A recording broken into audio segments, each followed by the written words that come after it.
वसुदेवं धर्मसंस्थापकं वीरं कृष्णं वन्दे जगद्गुरुं। सभी शिवरात्रियों को सादर जय श्री कृष्ण। आज के इस राष्ट्र चिंतन के सत्र में हमारे सामने अपना राष्ट्र चिंतन प्रस्तुत करने के लिए आने वाले हैं श्रीमान प्रणव जनार्दन की पटवारी। पिछले कई सालों से शिविर में वो आते हैं और हमें अलग अलग धामों में पढ़ाते भी हैं। उनका अध्ययन पुणे के फर्ग्यूसन कॉलेज में हुआ, तिलक महाराष्ट्र विद्यापीठ में भी हुआ। इतिहास और संस्कृत विषय में वो बड़ा अच्छा अध्ययन किए। उसके बाद स्वामी जी से मंत्र दीक्षा वो बहुत बचपन में प्राप्त हुए हैं। समाज में व्याख्यान प्रवचन आदि कीर्तन तो करते ही है, लेकिन समाज में उनकी पहचान एक अच्छे कवि के रूप में है। उनका काव्य सुनकर स्वामी जी अक्सर उन्हें भविष्य का महाकवि कहते हैं और उनको महाकवि की उपाधि स्वामी जी ने अभी से उनको प्राप्त की।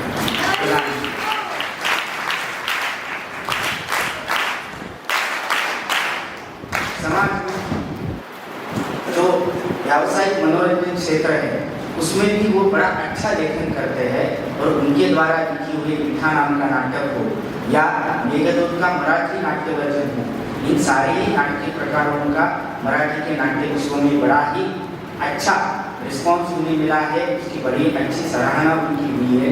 उसके बाद स्वामी जी के जीवनी पर उन्होंने अनुग्रह नाम का नाटक लिखा है, जिसका मंचन नडियाद गुजरात में हुआ था। उसे भी बड़ा अच्छी तरीके से सराहा गया है। उसके साथ साथ उन्हें उनके काव्यों के लिए बड़े अच्छे सम्मान भी प्राप्त हुए हैं। उनकी नक्षत्रमाला संस्कृत काव्य संग्रह को साहित्य विहार नागपुर की जो संस्था है उनकी ओर से सर्वोत्कृष्ट संस्कृत काव्य संग्रह का पुरस्कार प्राप्त हुआ है। उसके साथ साथ नागपुर स्थित ही संस्कृत भाषा प्रचारिणी सभा की ओर से उनके काव्य की रचनाओं के लिए उनको प्रज्ञा भारती, उनकी कल जयंती है, उनके नाम से उनको पुरस्कार प्राप्त हुआ है।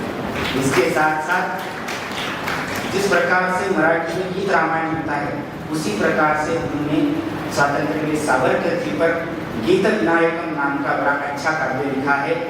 मराठी में अफजल खान का वध छत्रपति शिवाजी महाराज ने जो किया उस पर भी उन्होंने शिव प्रताप नाम का काव्य लिखा है। इन काव्यों को भी बड़ा अच्छी तरीके से समाज ने स्वीकार किया है और ऐसे इस वक्ता को मैं आज जय संस्कृतम इस विषय को रखने के लिए यहाँ पर आमंत्रित करता हूँ। यहाँ पर आकर अपना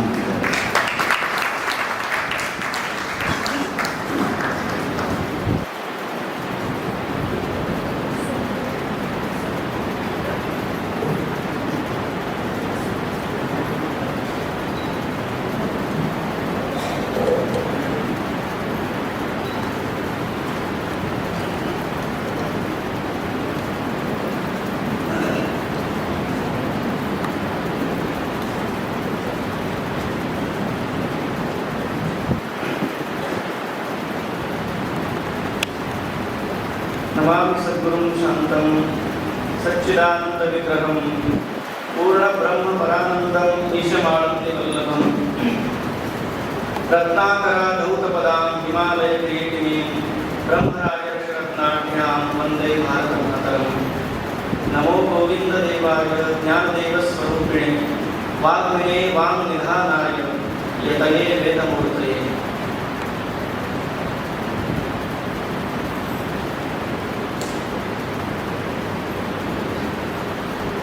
अत्र व्यासपीठे विराजमानाः पूज्य स्वामिवर्याः तथा च सभागारे उपस्थिताः सर्वे शिक्षार्थिनः शिक्षार्थिन्यश्च। नहीं डरिए मत, मैं संस्कृत में नहीं बोलने वाला हूँ, आरंभ संस्कृत में किया।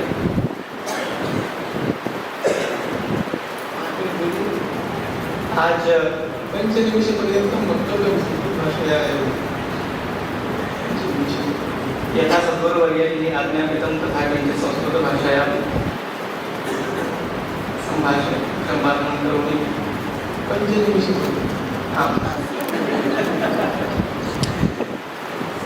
राष्ट्रभाषा संस्कृतं, विश्वभाषा संस्कृतम् अथवा देवभाषा संस्कृतम् इत्यपि वक्तव्यम्। कः विषयः अद्य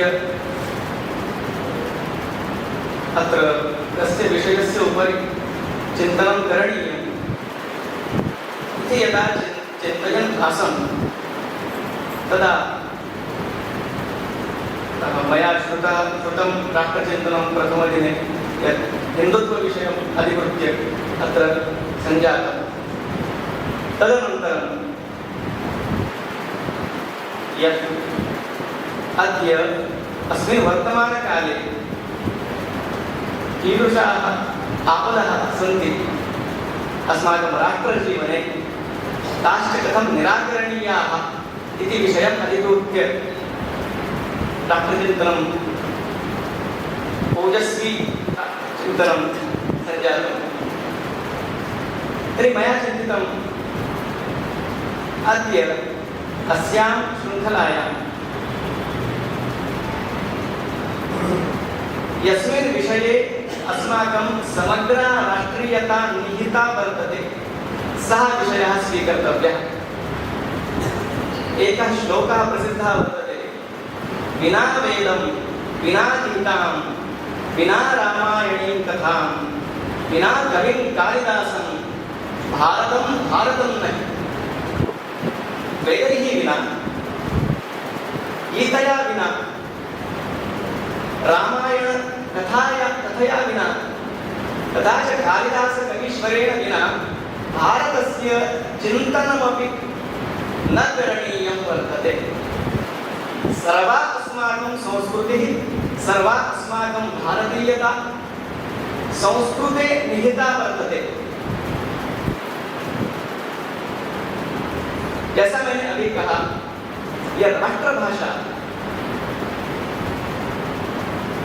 किंतु राष्ट्रभाषा कहने से भी इसे मर्यादित करने जैसी बात हुई। ये वास्तव में विश्व भाषा है। ये केवल भावना का विषय नहीं है जब हम इसे विश्व भाषा कहते हैं। वास्तव में जब भाषा शास्त्रज्ञों ने संशोधन किया तो ये पाया कि विश्व की लगभग 97% भाषाएं जो है कहीं न कहीं संस्कृत से संबंधित है। उनकी जननी संस्कृत है, उनके शब्द भी कई संस्कृत से मिलते जुलते हैं। कुछ शब्दों को अगर हमने देखा, बहुत समय तो नहीं है, अंग्रेजी के ही कुछ शब्दों को देखा तो माता को मदर कहते हैं।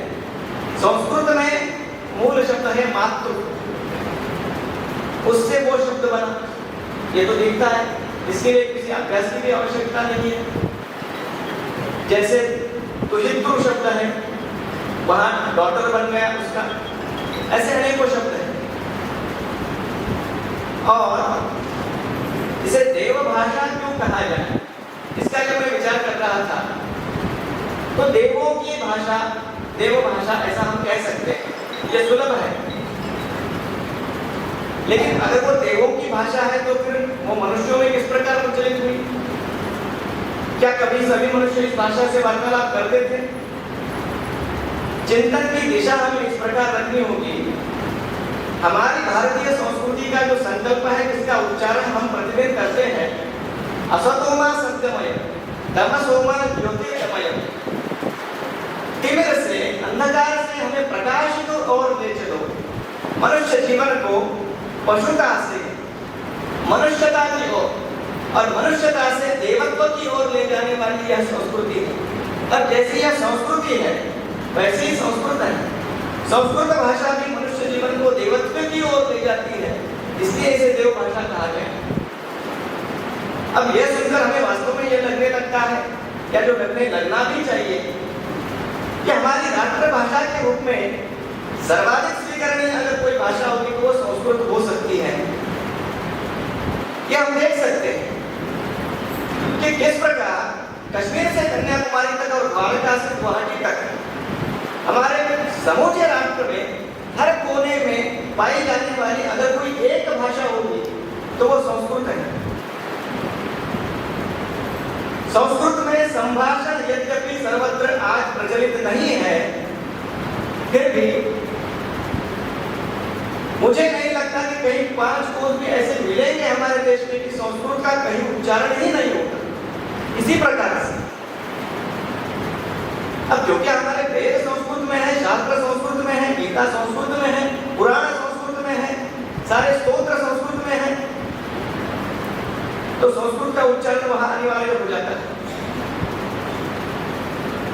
और इसलिए सभी के लिए स्वीकरणीय भाषा संस्कृत अब वो हो नहीं पाई, इसके कारण कुछ राजनीतिक है, लेकिन यह भाषा है इस प्रकार की।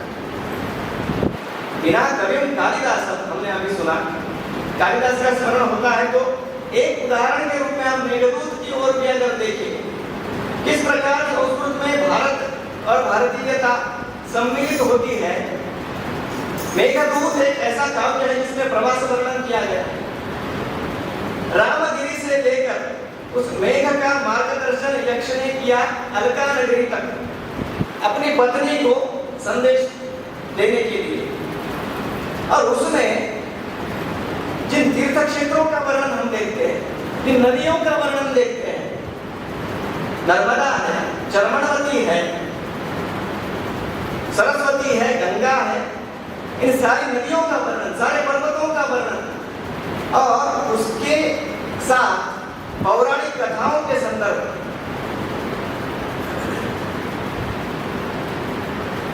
उन संदर्भों में हमारी सारी पौराणिक कथाएं। और इस भाषा की विशेषता देखिए, अब वैसे तो बहुत सारे श्लोक उसमें स्मरण होते हैं, लेकिन ये कैसी विलक्षण भाषा है। कालिदास को वर्णन जब ये करना होता है कि अलका नगरी के बाह्य उपवन में निवास करने वाले भगवान महादेव के मस्तक पर विराजमान चंद्रमा के प्रकाश से जिस नगरी के सारे महल, सारे प्रासाद धुले से लगते हैं, धुल गए हैं। ये मैंने इतना बोला हिंदी में। ये संस्कृत में कालिदास ने कहा बाह्योद्यान स्थित हर्षरस चंद्रिका धौतहरण्य, बात समाप्त। ये इतने में है। अब जितना कठिन इस भाषा को आप बना सकते हो उतना आप बना सकते हो, उतना इसमें सामर्थ्य है। जितना सुलभ आप इसे रखना चाहे रख सकते हैं। एक बहुत बड़ा ग्रंथ है बाणभट्ट का कादंबरी नाम का, उसकी वाक्य रचना इस प्रकार की है कि आप एक वाक्य पढ़ने के लिए आपको 2-3 मिनट लगते हैं। इस प्रकार के लंबे चौड़े उसमें वाक्य हैं। तस्मिन् नश्चिर मंबल किरण तलस्य मध्यमारूढ़ मालो भयन नाड़िका छेद प्रहत वटपटह नादानुसारी मध्याह्न शंखत भले उदतिष्ठत। ये उसमें से जो सबसे छोटा वाक्य है, ये मैंने कभी कंठस्थ किया नहीं, किसी नाटक में मेरी भूमिका थी उसमें, इसलिए वो आज स्मरण हुआ। ये संस्कृत है। और दूसरी ओर जो हम गाते हैं अधरम मधुरम वदनम मधुरम, ये भी संस्कृत है। ये इस भाषा की विशेषता है। और जैसा हमने सोचा, अब ये बात जब हम करते हैं ना कि हमारी संस्कृति संस्कृत में समाविष्ट है, तो ये केवल कहने की बात नहीं है। हमारी संस्कृति में क्या बताया गया, हमने सुना पिंड और ब्रह्मांड का संबंध। पिंड को जान लिया तो ब्रह्मांड को हम जान सकते हैं। संस्कृत में ये किस प्रकार आता है देखिए। एक अगर देव शब्द आपने कंठस्थ कर लिया, उसकी सारी जो विभक्तियां हैं, देवः देवो देवाः जो भी है, सारे अकारांत जो शब्द है वो आपको कंठस्थ करने की आवश्यकता नहीं, उनके रूप आप बना सकते हैं। एक माला शब्द आपने कंठस्थ कर लिया, आकारांत जो स्त्रीलिंगी सारे शब्द है वो आप बना सकते हैं, राधा मीरा जो भी हो। किसी एक सूत्र को आप जब धारण कर लेते हैं तो उसका विस्तार आप अपने आप कर सकते हैं। ये भाषा की विशेषता है। और जब बाकी भाषाओं की तुलना करते हैं, किसी भाषा को हम नीचा नहीं दिखाएंगे, उसकी हमें आवश्यकता भी नहीं। जिसके अपने पास कुछ नहीं होता उसे दूसरों को नीचा दिखाना पड़ता है, हमें उसकी आवश्यकता ही नहीं है। अंग्रेजी में अगर आप देखेंगे ABCDEFGH आप सबको कंठस्थ है। क्या मुझे कोई ये बता सकता है कि A के बाद B क्यों आया, B के बाद C क्यों आया, Z से पहले Y क्यों आया, Z से आरंभ करके A पर मैं क्यों नहीं समाप्त कर सकता, मैं उल्टा क्यों नहीं पढ़ सकता? ABCD इसी क्रम से क्यों पढ़ना? क्या ये अंधविश्वास नहीं है? अगर नहीं है तो ये सिद्ध कीजिए कि इसी क्रम से क्यों पढ़ना। संस्कृत में अगर आप पूछोगे कि वर्णमाला इसी प्रकार की क्यों है, ध ध ध ध न, प भ ब भ म, आप अगर बोलेंगे मैं इसे द ध ब भ द ध म इस प्रकार बोलूंगा तो ये गलत है और ये अंधविश्वास नहीं है। ऐसा ही बोलना, क्यों बोलना, शास्त्र की आज्ञा है। नहीं, द ध द ध न, इनका सभी का उच्चारण एक विशिष्ट एक समान प्रकार से होता है। ये सब दंत्य है, दांत को जिह्वा का स्पर्श किए बिना इनका उच्चारण नहीं होता, इसलिए उनको इकट्ठा रखा गया है। ब भ ब ब म, दोनों होठों को आपस में मिलाए बिना इनका उच्चारण नहीं होता, ये ओष्ठ है, इसलिए उन्हें एकत्रित करके रखा हुआ है। यहाँ कारण है, वैज्ञानिकता की हम बातें करते हैं, मुझे समझ में नहीं आता। एक और वैज्ञानिकता की बातें होती है और दूसरी ओर संस्कृत को पिछड़ों की भाषा कहा जाता है। ये सुशिक्षितों के जो अंधविश्वास है उस पर भी कभी चिंतन होना चाहिए। और जो इसे कहते हैं ना फोनेटिक इफेक्ट कहा जाता है, वो एक शास्त्र है, ध्वनि शास्त्र, उच्चारण शास्त्र। गीता उन नियमों के साथ अब हम सीख रहे हैं, पढ़ रहे हैं। दो बातों पर ये प्रभाव करती है, एक तो हमारा मस्तिष्क, उस पर संशोधन चल रहा है, न्यूरोलॉजी में उस पर संशोधन चल रहा है कि संस्कृत मंत्रों का हमारे मज्जा संस्था पर क्या प्रभाव पड़ता है, क्योंकि कुछ प्रभाव तो पड़ता है, ये सबको पता चल रहा है। एक ये बात हुई, ये बड़ी गंभीर बात है, इस पर बहुत अधिक बातें की जा सकती है, मैं केवल सूत्रपात यहाँ कर रहा हूँ। और दूसरी बात, जैसा अभी मैंने कहा, क्या वर्णमाला में ये प्रकार है उच्चारण के, तो हमारी जो उच्चारण की प्रणाली है उसका पूरा पूरा उपयोग केवल संस्कृत में ही होता है, क्या अन्य भाषा में संभव नहीं है। जिह्वा है, तालु है, होठ है, दांत है, इन सब का उपयोग इसी भाषा में किया जाता है।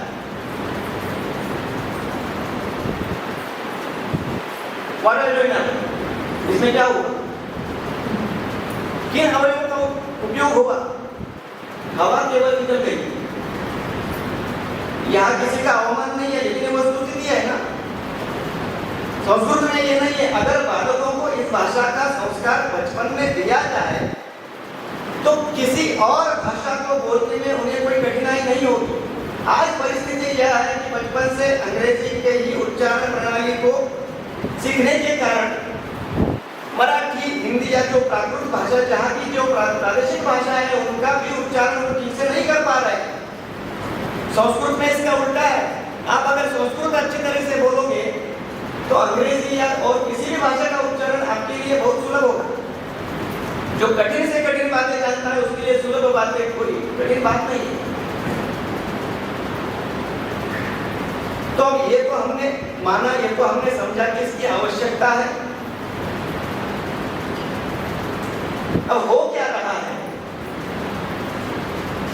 2011 की जनगणना के अनुसार हमारे भारतवर्ष में केवल 28,000 लोगों की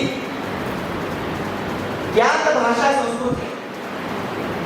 बोलने की नहीं बोल रहा हूं, ज्ञात भाषा जो होती है ना सबकी, जो महाराष्ट्र में रहते हैं उनके लिए मराठी, हिंदी, अंग्रेजी, ये 3 भाषाएं तो होती है। तो ज्ञात भाषाओं में संस्कृत केवल 28,000, हमारी जनसंख्या कितनी है आप जानते हैं। तो एक और अगर हम देखें तो लंदन जैसे शहरों में, आयरलैंड जैसे देशों में संस्कृत को अनिवार्य विषय बनाया गया है पाठशालाओं में। और हमारे यहाँ महाराष्ट्र की बात बताता हूँ, जो इंटरनेशनल स्कूल जिसे कहते हैं ना, वहाँ कहीं मराठी को ऑप्शन संस्कृत दिया गया। अब ये कौन सी चाल है, अब किसे चुने, ये मराठी को ये बच्चा क्या पढ़ेगा, अंग्रेजी वहाँ अनिवार्य है। हमारे पास जब जनगणना करने के लिए अधिकारी को आता है, हम वहाँ 2 ज्ञात भाषाओं में एक भाषा हमारी जो प्रादेशिक भाषा लिख देते हैं, दूसरी हिंदी लिख देते हैं या अंग्रेजी लिख देते हैं। इन भाषाओं के लिए हमारे मन में कोई द्वेष नहीं, ये तो हम सबकी अपनी भाषा है। लेकिन उस भाषा को प्रथम प्राधान्य देकर लिखने वाले बहुत सारे लोग हैं। संस्कृत कौन लिखेगा? आपको हैरानी होगी, अरबी भाषा को भी ज्ञात भाषा लिखने वाले बहुत सारे लोग इस देश में हैं और वो संस्कृत से अधिक है। हम किस दिशा में जा रहे हैं?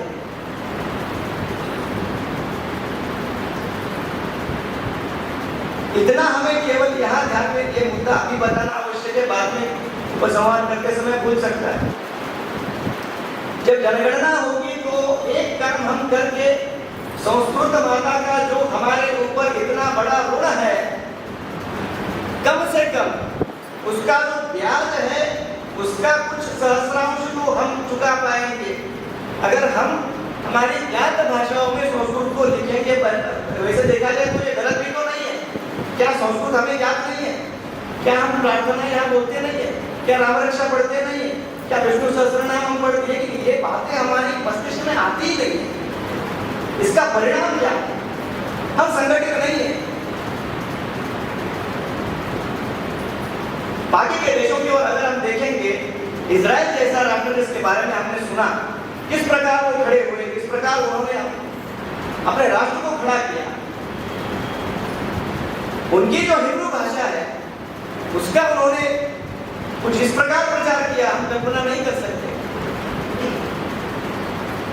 चाइना की बातें चलती है, उन्होंने अपनी भाषा का प्रचार प्रसार बाकी के देशों में भी इस प्रकार किया कि आज अमेरिका में भी तीसरे क्रम की सबसे अधिक बोली जाने वाली भाषा चाइनीज है। तो एक और हम देख रहे हैं कि हमारी भाषा का इतना बड़ा वैभव है। अब दूसरी और एक बात बताता हूं, बाकी के देशों में संस्कृत की बड़ी लोकप्रियता, जैसा अभी मैंने कहा संस्कृत अनिवार्य किया गया है। भारत के बाद जर्मनी ऐसा देश है जहां संस्कृत की लोकप्रियता बहुत अधिक बढ़ रही है और ऐसे कुल 40 देश है जहां संस्कृत सिखाई जाती है। अब उस तुलना में अपने देश को हम देखेंगे तो हमें अवश्य इस बात की ग्लानि होनी चाहिए। सबसे पहली बात, कम से कम रोज कुछ ना कुछ संस्कृत का उच्चारण हमें करना चाहिए। दूसरी बात, हमारे घर में संस्कृत वार्ता जब आती है टीवी पर तो वो चला देनी चाहिए, वो चलनी चाहिए घर में। अब कुछ लोग कहेंगे हमें समझ में नहीं आती, कोई बात नहीं, वो चलने दीजिए। कहीं कोई छोटा बच्चा खेल रहा है, वो सुनता है, हमें लगता है वो खेल रहा है, उसका ध्यान होता है, उसके मन में वो संस्कार होता है। तीसरी बात जो मैंने पहले कही, हमें ज्ञात भाषाओं में संस्कृत का नाम अनिवार्य रूप में लिखना है। पहली भाषा हम हमारे जो बोलते हैं वो लिख सकते हैं, दूसरी भाषा के रूप में संस्कृत लिखेंगे, हिंदी अंग्रेजी लिखेंगे नहीं भी तो बहुत अधिक अंतर नहीं आएगा। संस्कृत लिखने वाले का संस्कृत हमें लिखनी होगी। और चौथी बात, संस्कृत संभाषण का थोड़ा थोड़ा प्रयास। बड़ी मीठी भाषा है, जैसा मैंने कहा इस भाषा के उच्चारण में एक शक्ति है। आप कुछ देर के लिए संस्कृत में, अब गीता का पाठ हम करते हैं तो मन को कितनी प्रसन्नता होती है। इस भाषा की शक्ति है, इस भाषा के उच्चारण का एक अलग सामर्थ्य है जो हमारे मन मस्तिष्क पूरे व्यक्तित्व पर काम करता है। जो वेदों का पठन करते हैं उन मित्रों का तेज कुछ अलग लगता है। वो क्यों लगता है? इस भाषा का सामर्थ्य है, ये वेदों का सामर्थ्य है। और इसलिए संभाषण संस्कृत, आजकल तो इंटरनेट की वजह से ये कोई बहुत कठिन बात नहीं है। बहुत सारे आपको ऐसे प्रयास दिखेंगे जो संस्कृत में संभाषण के लिए प्रेरित करते हैं, उसमें हम जुड़ सकते हैं। समय मेरा पर्याप्त हो रहा है, जितनी बातें यहाँ बताना मुझे संभव था इतने समय में उतनी बताने का मैंने प्रयास किया। हम अवश्य, अब संस्कृत दिन आने वाला है, स्वाधीनता के हम 75 वर्ष अमृत महोत्सव करने वाले हैं। स्वाधीनता वास्तव में क्या है? छत्रपति शिवाजी महाराज ने स्वराज्य की स्थापना के बाद राज्य व्यवहार कोश का निर्माण करने के लिए पहले आरंभ किया। सारे बाकी भाषाओं के शब्दों को निष्कासित करके संस्कृत शब्दों को, उनकी जैसे राजमुद्रा है संस्कृत में, उसके अनुसार पहला काम उन्होंने ये किया। स्वाधीनता ये है, 75 वर्षों के बाद तो कम से कम ये समझे और निश्चित रूप से पहले जितना नकारात्मक वातावरण था अब वैसा नहीं है, वातावरण पोषक है और कुछ करने की आवश्यकता है, वो हमें करना चाहिए। अब अंत में जैसा मैं हर बार कहता हूं कि कवि को अगर कोई बोलने के लिए कहता है तो वो कविता सुनाए बिना रहता नहीं है, तो इसलिए इससे पहले कि सीटी बजे मैं ये घोषित करता हूं कि कविता सुनाकर मैं रुकने वाला हूं। गंगा माता के किनारे हम आए हैं और माँ को भी बुरा लगता है, जो उसकी भी बेटे से कुछ अपेक्षाएं होती है। अब जगन्नाथ पंडित महाराज जैसा तो मेरी प्रतिभा है नहीं, लेकिन जैसा ज्ञानेश्वरी में महाराज कहते हैं, बालक तो बोबडा बोली बापड़ा विसुका पावली जोद करूनी मामूली किसे जेवी, माँ को तो तोतली बोल के अच्छे लगते हैं बालक के। तो ये जिसे प्रत्यक्रम प्रसूत कविता संस्कृत में कहा जाता है। कल पूज्य गुरुदेव का प्रवचन जब सुन रहा था तो एक ओर से तो कान में वो वाक गंगा प्रवाहित हो रही थी और मन में उसके पहले दिन जो मैंने गंगा माता का दर्शन किया था वो गंगा माता की छवि मन में थी। तो मन और कान का ये संगम कुछ ऐसा हुआ होगा। और एक जो संस्कृत काव्य जो पूज्य गुरुदेव की कृपा से सूझा उसको मैं आपके सम्मुख सादर करता हूँ और फिर रुकता हूँ। अविरत तर्क सुधा रस धारा सगर सुताख विनाशन धीरा। अविरत तर्क सुधा रस धारा सगर सुताख विनाशन धीरा। कल कल मंजल सुमधुर नादा निहत निमग्न निरय भय बाधा। सुर रमणीय रमणीय सुनीरा, सुर रमणीय रमणीय सुनीरा। सुरभित शीतल सुखद समीरा। नव युवती व मनोज्ञ विलासा जयतु मनोज मनोहर भासा। नव युवती व मनोज्ञ विलासा जयतु मनोज मनोहर भासा। पवन चलीकृत सलिल दुकूला, पवन चलीकृत सलिल दुकूला। स्मरतामपि चिरतर सुखमूला। मकर विराजित सगुण स्वरूपा, मकर विराजित सगुण स्वरूपा। सुरतरु सुमयुत केश कलापा। हरिपादोदक कीर्ति विशेषा हर वरांग कृत चरणन्यासा। हरिपादोदक कीर्ति विशेषा हर वरांग कृत चरणन्यासा। भगीरथेना नीता तपसा सा पुनात्मान निज पद रजसा। शरणागत संस्कृति भयभंगा, शरणागत संस्कृति भयभंगा। जयतु जगत्त्रय जननी गंगा, जयतु जगत्त्रय जननी।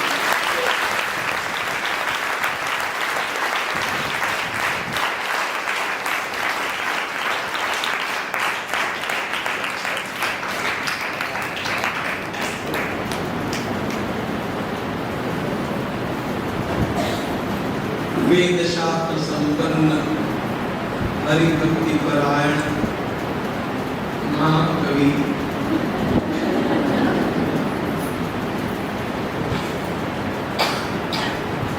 पंडित प्रणव जी के द्वारा एक बहुत ही हृदय विषय हम सबके सामने लाया गया। सबसे पहले तो बधाई में उन्हें कोमल कांत पदावली युवा या कविता बहुत ही रचता।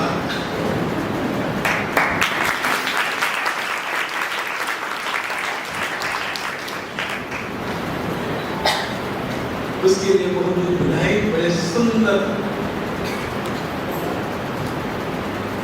कहीं पर भी किसी भी प्रकार का कठिन शब्द न लाते हुए कैसे संस्कृत भाषा सुललित इसे प्रस्तुत की जा सकती है, इसका सुंदर नमूना हम लोगों ने देखा।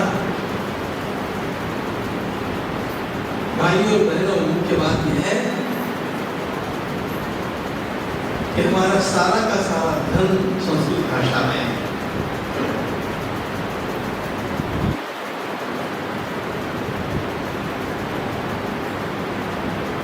इस भाषा की तुलना संसार के किसी भी अन्य भाषा के साथ करना ये केवल मूर्खता है। सभी प्रकार की कसौटियों पर कसने पर भी संस्कृत जैसी अन्य भाषा मिलना असंभव ही है। हमारा मुख भाषा के उच्चारण का यंत्र है। इस यंत्र का संपूर्ण उपयोग सशास्त्र पद्धति से करने वाली संसार की एकमात्र भाषा संस्कृत है। हमारी परंपरा का ज्ञान इस भाषा के बिना संभव ही नहीं है। इस भाषा का साहित्य सर्वाधिक समृद्ध है। पापी यवनों ने यद्यपि बहुत सारा हमारा प्राचीन साहित्य जला दिया, नालंदा के विश्वविद्यालय के ग्रंथालय को जब जलाया गया तो 3 महीनों तक वह आग बुझी नहीं थी। इससे आप कल्पना कर सकते हैं इतना नाश होने के पश्चात भी अब भी तक जो बचा है वो असाधारण है। आप लोगों को पता नहीं, लेकिन संस्कृत के अप्रकाशित ग्रंथ जो केवल अभी भी पांडुलिपियों में हैं, वे लाखों की संख्या में। 1 लाख से अधिक ग्रंथ तो मैंने स्वयं देखे हैं जो प्रकाश की प्रतीक्षा कर रहे हैं। ये सारा ज्ञान अद्भुत है।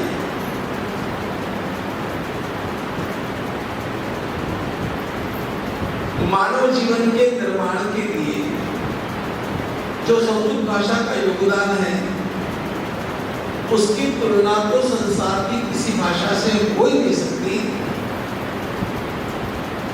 लेकिन सारा विज्ञान भी इस भाषा से आया है। सारा विज्ञान भी अभी पिछले महीने नासा की ओर से वहां पर गए हुए एक भारतीय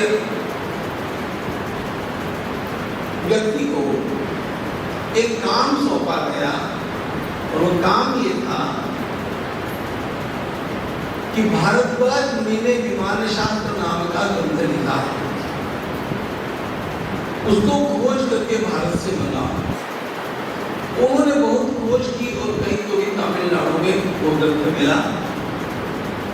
अब ये बात मुझे पता होती तो मैं बता देता कि वो ग्रंथ कहाँ पर है। उस ग्रंथ को मैंने 40 वर्ष पहले पढ़ा है। काशी के जिस विद्यालय में मैं पढ़ा हूँ हमारे विद्यालय का ग्रंथालय सबसे बढ़िया और उसमें भारद्वाज का विमान शास्त्र मैंने पढ़ा है। आपके इंटरेस्ट की बात बोलूं तो मेकअप करने की कला संस्कृत भाषा में प्रसाधन विद्या इतनी अधिक है, संस्कृत ग्रंथों को पढ़े बिना आपके ध्यान में नहीं है। इतना हमारे 14 विद्या 64 कलाओं में ये सब अंतर्भूत था और इसके सब के ग्रंथ हैं। इनमें से कुछ ग्रंथ मैंने देखे, सारे पढ़े तो नहीं है लेकिन मैंने देखे हैं। मूल बात सभी कृतियों से समृद्ध भाषा, वैज्ञानिक भाषा, राष्ट्र को एक सूत्र में बांधने वाली भाषा और परमार्थ के लिए सारे विश्व को प्रकाश देने वाली भाषा। इतना सब होने पर भी इस भाषा की उपेक्षा हमारे देश में हुई, इसका कारण क्या है? इसका कारण केवल एक ही है कि हम लोगों में उस भाषा का उत्कर्ष करने का बल नहीं है। हम लोग आग्रही नहीं हैं, हम लोगों में वो शक्ति नहीं है, हम लोगों में वो इच्छा शक्ति नहीं है। इच्छा शक्ति के बल पर कैसे काम होते हैं इसके कितने कारण बताए जा सकते हैं, लेकिन जिसका उल्लेख मात्र अभी हमारे पंडित जी ने किया वो इधर है। आप लोगों को पता होना चाहिए कि 2000 वर्षों के पारखंड के पश्चात इजराइल स्वतंत्र हुआ, हमारे देश के साथ साथ है। उनको भूमि ही नहीं थी, उन्होंने अपनी भूमि के ऊपर सब लोगों को बुलाया और लोग वहां पर एकत्रित हुए।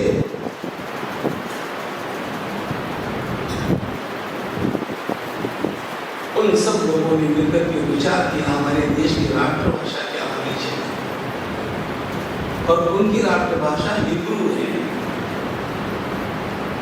जिस हिब्रू के उस समय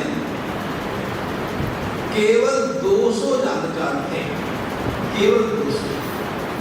मैं 70 वर्ष पहले की बात बोल रहा हूं। हिब्रू भाषा संस्कृत भाषा की दृष्टि से अत्यंत अप्रगत भाषा है। फिर भी राष्ट्र की इच्छा शक्ति जब जगती है तो क्या चमत्कार होता है बताओ।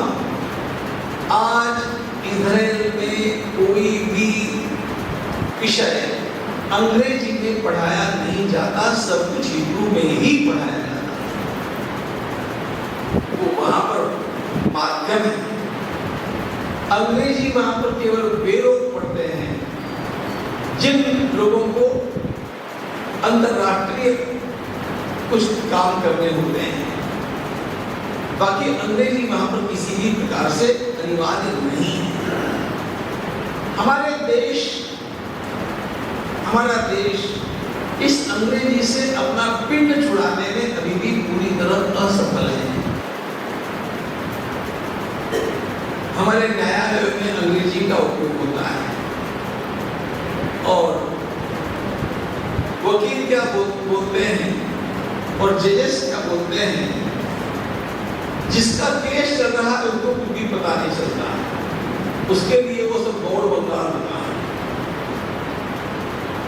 क्या आवश्यकता है इस बात की? लेकिन हमारे मानसिक गुलामी का ये परिणाम, और इसलिए हमारे माननीय गृह मंत्री महोदय ने इस समय जो अभियान चलाया है कि देश का सारा कारोबार, उन्होंने एक बड़ी चालाकी की बात कही, हिंदी में चले ऐसा नहीं कहा, प्रादेशिक भाषाओं में चले। देश का सारा कारोबार प्रादेशिक भाषाओं में चले। हिंदी में कहेंगे तो झंडा उठाने वाले खड़े हैं। इसलिए उन्होंने कहा प्रादेशिक भाषा में चला, विकल्प के रूप में अंग्रेजी रखो। देश की अस्मिता का ही नाश हो गया। और सबसे बुरी बात यह है कि हम आज भी गुलाम हैं, इसका हम लोगों को पता नहीं है। ये मानसिक गुलामी इतनी अधिक है, we don't know that we are slaves। हमारी स्लेवरी का ही हम लोगों को पता नहीं है। राष्ट्र वो खड़ा होता है जो पहले ये जानता है कि मेरे राष्ट्र की अस्मिता क्या है। हमारी अस्मिता संस्कृत भाषा में है, इस बात को भूलना नहीं। जब ये अस्मिता जागृत होगी तब अपने आप न्यायालयों से लेकर के सर्वत्र अपने आप प्रादेशिक भाषाओं का, हिंदी का बोलबाला होगा। अंग्रेजी की गुलामी से हम बाहर निकलेंगे। आवश्यकता इस बात की है। विषय संस्कृत भाषा का चला है और मैं प्रादेशिक भाषाओं का समर्थन कर रहा हूं, ऐसा मानने की आवश्यकता नहीं है। किसी भी प्रादेशिक भाषा का विकास करना होगा तो उसको संस्कृत का आश्रय लेना अनिवार्य है। इसलिए पहले अंग्रेजी से पिंड छुड़ाने के लिए प्रादेशिक भाषाएं और प्रादेशिक भाषाओं को बल देने के लिए संस्कृत भाषा, इस प्रकार की योजना के तहत जो काम चला है उस कार्य का हम सबको मिलकर के अभिनंदन करना चाहिए। इस बात का खुल करके प्रचार करना चाहिए कि हमारी ज्ञात भाषा में हम संस्कृत भाषा अवश्य लिखें। मैंने बचपन से अपनी मातृभाषा संस्कृत ही लिखी है, मैं जानता नहीं था।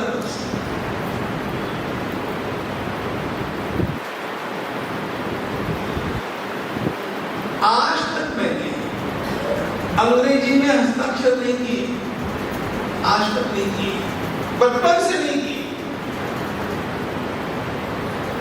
सबसे पहले अपनी भाषा से प्रेम करना सीखो। और अपनी भाषा से प्रेम करना, अपनी भाषा के बारे में आत्मविश्वास रखना, इसकी पहली निशानी है अपना हस्ताक्षर देवनागरी में होना चाहिए। इतना ही नहीं, हमारे महर्षि वेदराज प्रतिष्ठान के जो न्यासी जिनके हस्ताक्षर अंग्रेजी में होते, मैं कहता हूँ एक नया हस्ताक्षर खोजो, देवनागरी में लिखो, हमारे डॉक्यूमेंट में वही आना चाहिए, हमें आग्रही बनना चाहिए। अच्छी बातों के लिए आग्रही बनने वाले लोग जहां होते हैं, उसी समाज का तेज जागृत होता है, नहीं तो तेज समाप्त हो जाता है। ऐसा भी चलेगा, ऐसा भी चलेगा, ऐसा भी चलेगा, नहीं चलेगा।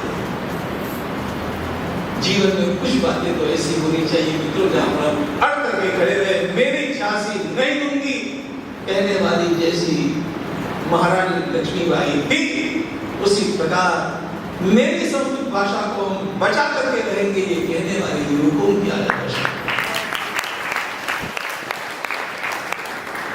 संस्कृत का सम्मान, संस्कृत पंडितों का सम्मान, संस्कृत भाषा का सर्वत्र प्रचार, उसको अपने व्यवहार में लाना, जहां तक हो सके अपनी भाषा में। मेरी हिंदी भाषा में भी आपको कभी कभार कोई उर्दू शब्द मिलेगा जो मैं जानबूझ करके उपयोग में लाता हूं, लेकिन इन सारे शब्दों को बाहर निकालना चाहिए। यह प्रेम हमारा जागरूक हो, जनगणना की ओर आप लोग ध्यान दें, केवल यहाँ पर बैठे हुए लोगों के लिए नहीं है, यह आप लोगों का मिशन होना चाहिए, यह आप लोगों का प्रचार का मिशन होना चाहिए। आने वाले वर्ष की जब जनगणना आरंभ होगी उस समय, उसके पहले ही आपको अपने अपने स्थानों पर अपने अपने सारे प्रसार माध्यमों के उपयोग से ये बात बतानी चाहिए। यह हमारे भारतीय संस्कृति की प्राणभूत रसधारा का विषय था। बहुत सुंदर पद्धति से प्रणव जी ने रखा, बहुत बहुत अभिनंदन।